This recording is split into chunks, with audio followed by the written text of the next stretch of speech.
کوشش کے بعد بھی کنٹرول نہیں ہو پا رہی نا. وزراء کو پرائم منسٹر نے ٹاسک دیے مہنگائی کنٹرول کرنے کے, نہیں ہوئی. ٹائیگر فورس بنائی, ٹائیگر فورس غائب ہو گئی, وہ کنٹرول نہیں کر سکی. چینی کی قیمتیں بڑی معمولی سی کم ہوئیں, اس کے بعد پھر اپنے عروج پر آہستہ آہستہ پہنچ گئیں, پھر سینچری کے قریب پہنچ گئیں. تو یہ مہنگائی تو نہیں کم ہو پا رہی ہے. چارج شیٹ تو بڑی لمبی ہے اس اپوزیشن کے پاس, اور آپ کی وہ اس 2.5 سالہ کارکردگی پر یہ کہ چینی کا اسکینڈل ہوا, آٹے کا اسکینڈل ہوا, دواؤں کا اسکینڈل ہوا, اس میں اربوں روپے کی کرپشن تو ہوئی ہے. اربوں روپے کے یہ اسکینڈلز تو ہیں, وہ پیسہ عوام کی جیب سے گیا لیکن وہ ریکور تو نہیں ہوا ہے. دیکھیں اس میں تو اضافہ ہوا ہے, اس کو کنٹرول بھی کیا جا رہا ہے. اگر عوام خوش نہیں ہوگی 2023 میں ووٹ نہیں کرے گی. اگر وہ یہ سمجھیں گے کہ یہ مہنگائی اس وجہ سے آئی کہ جو ماضی میں قرضے لے لے کے آرٹیفیشل ببل میں ایک مصنوعی طریقے سے ڈالر کو کنٹرول کیا گیا, اور ہمیں بھی بڑا آسان تھا, اربوں خربوں کے مزید قرضے لیتے, ڈالر کو آرٹیفیشلی کنٹرول کرتے, اپنے 5 سال آرام سے گزارتے اور پھر اگلے کے نصیب میں چھوڑ دیتے. کسی نے تو یہ سخت فیصلے کرنے تھے. اگر عوام سمجھتی ہے کہ پاکستان کو ٹھیک کرنا ہے تو اربوں کے قرضے تو آپ نے بھی لیے ہیں. جس وقت آپ کی حکومت آئی تھی 2.5 سال پہلے, اس وقت پاکستان پر قرضوں کا کیا فگر تھا, اور اب وہ 11-12 ہزار ارب کے بعد کہاں پہنچ گیا, یہ تو سب کے سامنے ہے. ہاں ہم نے قرضے لیے, لیکن آپ یہ بھی دیکھیں کہ آئی تھنک آپ کے پاس فگرز ہوں گے, 2.5 سال میں ہم نے جتنا قرضہ واپس بھی کیا ہے. اچھا ماضی میں بھی یہ لوگ کہہ سکتے ہیں کہ حکومتیں قرضے واپس کرتے رہے. میاں صاحب کے 5 سال کا اگر آپ ایوریج نکال لیں, 27,000 ارب جو ہے یہ انہوں نے ریٹرن کیا. ہمارا جو ہے سال کا 10,000 ہے, تو ہم ان سے ڈبل 100% انکریز ہے ہمارے ان کے مقابلے میں. ہم 10,000 ارب جو ہے وہ سال کا, وہ 5,000 ارب سال کا جو ہے وہ ریٹرن کر رہے تھے قرض, ہم 10,000 کر رہے ہیں. تو آپ کا جو ڈیٹ ہے وہ ریٹائر ہو رہا ہے انشاءاللہ. امید ہے کہ اگر یہ پالیسی چلتی رہی, ہماری بات بھی چلتی رہی, تو مہنگائی بھی کنٹرول ہوگی آہستہ آہستہ. یہ قرض کی لعنت سے یہ جو ہم پہ ہر سال اربوں خربوں چڑھ جاتے ہیں, یہ بھی آہستہ آہستہ جو ہے وہ کم ہونا شروع ہوں گے. اس میں یہ بھی مت بھولیں کہ جو قرضہ چڑھا ہے وہ ڈالرز میں چڑھا ہے, اور اس کی وجہ یہ تھی کہ آرٹیفیشلی جب انہوں نے ڈالر ریٹ مینٹین کیا, جب آپ نے وہ آرٹیفیشل ختم کیا, اسٹیٹ بینک سے بورنگ نہیں کی, اور آپ نے مارکیٹ بیسڈ ایک جینون جو ہے اکانومی کھڑی کرنے کی کوشش کی, جو کھڑی ہو رہی ہے, اس کی وجہ سے ڈالر ریٹ بڑھا ہے, جس کی وجہ سے آپ کا قرض کا تناسب جو ہے وہ بھی بڑھا ہے. ایکچوئل جو ڈیٹ ہے وہ اس کے مقابلے میں کافی کم لی گئی ہے. بہرحال میں دوبارہ اپنی بات پہ آتا ہوں کہ اپوزیشن کو اس چیز کا پولیٹیکلی بہت بڑا خطرہ وہ محسوس کر رہے ہیں کہ جو 2 اسٹرانگ ہولڈز تھے, پنجاب اور خیبر پختونخوا. کراچی جو ہے وہ سندھ کا ایک بہت بڑا ہب ہے, پاکستان کا معاشی ہب ہے.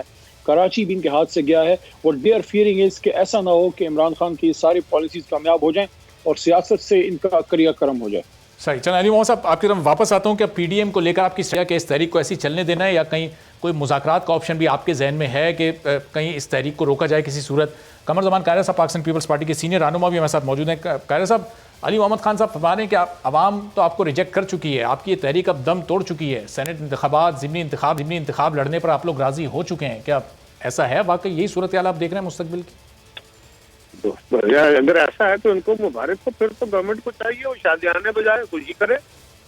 ان کے مخالف جو ہیں وہ ختم ہو گئے بس. پھر یہ ہنگامہ ہے, خدا کیا ہے, پھر کیا پریشانی ہے. یہ صبح شام جو وزیر اعظم صاحب سے لے کے ہمارے سارے بھائی جو ہیں یہ اپوزیشن کو کوستے رہتے ہیں, اور ہماری حکومتوں کے جو ترجمان ہیں, فوجیں پوری رکھی ہوئی وزراء کے علاوہ, وہ بھی ہر وقت پریس کانفرنس کر کے پی ڈی ایم کا جو تذکرہ ہوتا ہے بھول جائیں اس کو. آپ کو کوئی خطرہ ہی نہیں ہے, چھوڑیں.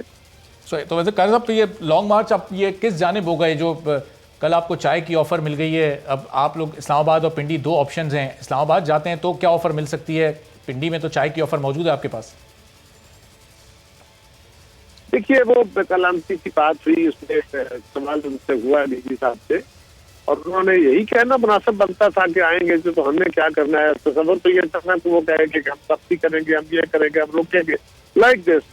خیال شاید کسی کا ہو سوال, لیکن انہوں نے اس کے جواب میں بڑے مناسب طریقے سے کہا جی کہ ہم چائے وائے پلائیں گے, یہ کریں گے. یہ سوال یہ ہے کہ کیا کوئی ایسا مباحثہ ابھی ہے؟ آنسر از نو. کیسے یہ بات ہوئی؟ آپ کو یہ سوال ریز کر کے ڈسکس کرنے سے یہ ضرور دیکھنا چاہیے کہ یہ بات کیسے ہوئی.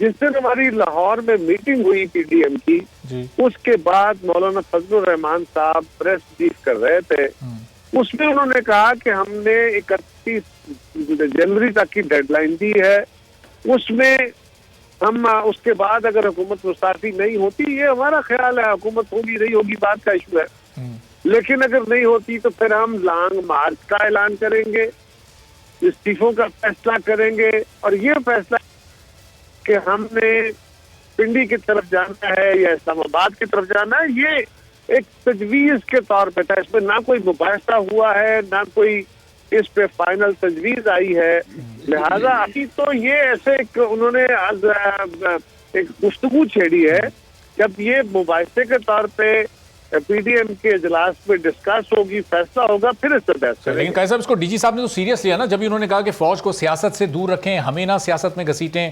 ظاہر ہے پیپلز پارٹی تو ہمیشہ بڑی کیلکولیٹڈ اور منتخب الفاظ کا استعمال کرتی ہے، تو ان کا اشارہ غالباً مولانا صاحب کی طرف، میاں صاحب کی طرف تھا۔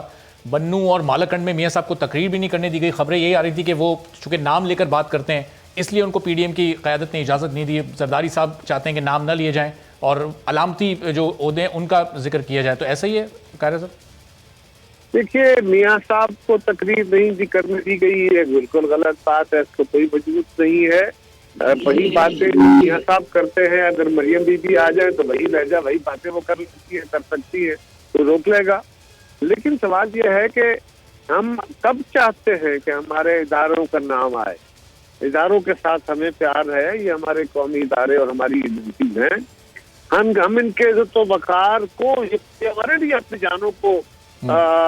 جانوں کے نذرانے دیتے ہیں اور دن رات ہماری فلاح میں اور بقا کی لڑائی لڑ رہے ہوتے ہیں، لیکن ان کے ایک ایکٹ سے جس سے ادارے کا بھی نقصان ہو رہا ہے، پاکستان کی معاشرت کا بھی، سیاست کا بھی نقصان ہو رہا ہے، اس کے اوپر ہمارا اعتراض ہے۔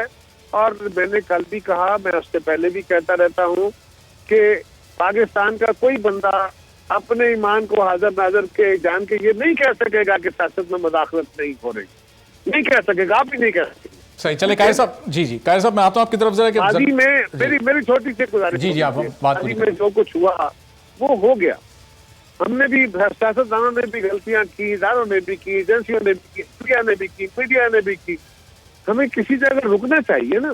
تو ہمارا مطالبہ ہے کہ ہماری ایجنسیوں اور ہمارے اداروں کو سیاست کے اندر مداخلت نہیں کرنی چاہیے، اپنے آپ کو آئین کے تابع کرنا چاہیے۔ یہ وہ مطالبہ ہے جس سے کسی کو مفر نہیں ہے، اور ماضی کو چھوڑیے، آئندہ کے لیے ہی اگر یہ کام شروع ہو جائے تو یہ بڑی نیک بات ہوگی، اور کس کی خواہش ہوگی کہ اپنے اداروں کو سیاست میں گھسیٹا جائے۔ سبسکرائب کریں اور بیل دبائیں تاکہ کوئی خبر رہ نہ جائے۔